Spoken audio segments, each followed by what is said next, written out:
Hi and welcome to Tabletop Gaming. My name is Charlie and thanks so much for joining us today. We're going to be taking a look at 10 of the best two-player tabletop games. Now we originally wrote this list with couples in mind as it was near Valentine's Day, but really this can be played with anybody. Now if you want even more than the 10 games we give today, we're also going to have a video that offers you another 20, so be sure to check that out too. But without further ado, let's take a look at what's on this list.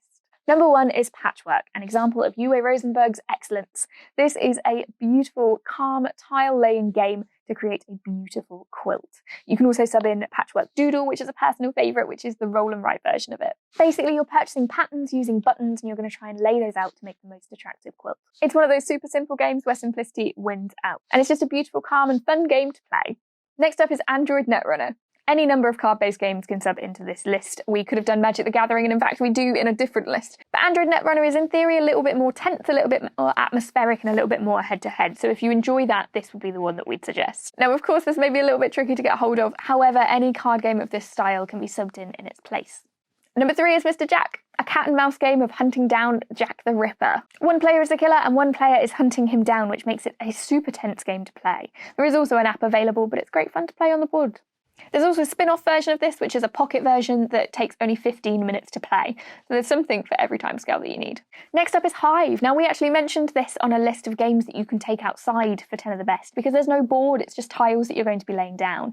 You're going to need to surround the queen bee of your opponent whilst also protecting yours. An easy game to pick up. There's only 22 pieces in the first place, and you're going to have great fun when you do. You can get away within minutes. Then we have Fox in the Forest. This one is a trick-taking game, so know your audience as to who you might be able to win against. However, too many tricks and you'll start to lose points, so you're going to have to be careful and strategic about what it is that you're doing. This is like a twist on a classical card game that is worth taking a look at. Then we have Star Realms, ones you can play straight out of the box. Now this has come up a lot recently as one of the gateway games for a couple of my friends, so this is well worth checking out and well worth trying with somebody who may not even be familiar with board games. Be fans, don't be fans, you'll love it regardless. It's a mixture of deck building and card building that takes around 20 minutes to play. As with many games like this, it's quick to learn, but there's a lot of depth and a lot that you're going to need to consider as you go on, which means you'll be fully engaged in the game and ready to play again once it ends. Then we have Jaipur, which is a buying trading game where you're going to be buying resources to then sell them at the marketplace and hopefully make more back. It's quick and easy to pick up. It's a gateway game and a familiar, well-loved game for a reason, and I thoroughly enjoy collecting camels just for the sake of how often can you collect a camel in a game. Next up is Lost Cities. This is one of the kings of two-player games and perfect for those that have a fellow gaming person who's not too sure on games. What it boils down to is that it's a simple two-player card game with an archaeological theme by one of our favourites, Irena Knizia. You'll be using your cards as a wager, you'll be having to balance expedition costs, and while you can learn it in probably about 30 seconds, there's a lot more underneath it that again, you'll be reaching for it to play again and again and again. The benefit, of course, being it can be quite difficult to get a whole group together sometimes. As a two-player game, you've only got to convince one of that group to play with you.